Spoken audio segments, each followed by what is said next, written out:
RG Kar files খোলার পরে প্রথম রোগী কল্যাণ সমিতির বৈঠক। হাসপাতাল কর্তৃপক্ষের সঙ্গে বৈঠকে বিজেপি বিধায়ক রিতেশ তিওয়ারি। নিরাপত্তা, পরিকাঠামো সহ একাধিক বিষয় আলোচনা।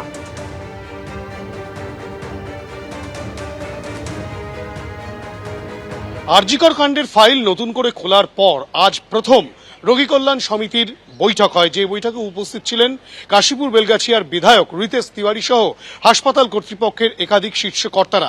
তাদের সঙ্গে মূলত নিরাপত্তা নিয়ে যেমন আলোচনা হয়েছে, তার পাশাপাশি সার্বিকভাবে কিভাবে হাসপাতালের পরিষেবাকে আরো উন্নত করা যায় সে বিষয় নিয়েও আলোচনা হয়। এবং বিধায়ক যেটা স্পষ্ট করে জানাচ্ছেন যে জুন মাসের মধ্যে মন্ত্রিসভা যখন সম্পূর্ণ গঠিত হয়ে যাবে, স্বাস্থ্যমন্ত্রী যিনি আসবেন, তারপরেই এই আরজিকর হাসপাতালের খোলনলচে কিভাবে গোটাটাই বদলে ফেলা যায় এবং নিরাপত্তার দিকটা কি করে আরও বেশি সুনিশ্চিত করা যায় সেই বিষয় নিয়েই মূলত আলোচনা হয়েছে হাসপাতাল কর্তৃপক্ষের সঙ্গে। ক্যামেরায় অভিজিৎ দত্তের সঙ্গে হিন্দল দে, এবিপি আনন্দ, কলকাতা। রোগী কল্যাণ সমিতির প্রথম বৈঠকে আমি আমন্ত্রিত ছিলাম, তো সেটা আমি ওদেরকে দেখলাম।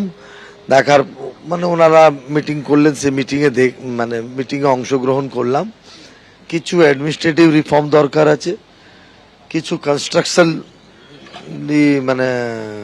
স্ট্রাকচারাল রিফর্মের প্রয়োজনীয়তা রয়েছে, কিছু ক্যাবিনেট অ্যাপ্রুভালের প্রয়োজনীয়তা রয়েছে। তো সেক্ষেত্রে সবই শুনলাম। এই হসপিটালের প্রেসার কিভাবে কম করা যেতে পারে সেটা নিয়েও আমার একটা আলাদা পরিকল্পনা আছে, সেটাও সরকারকে জানাবো।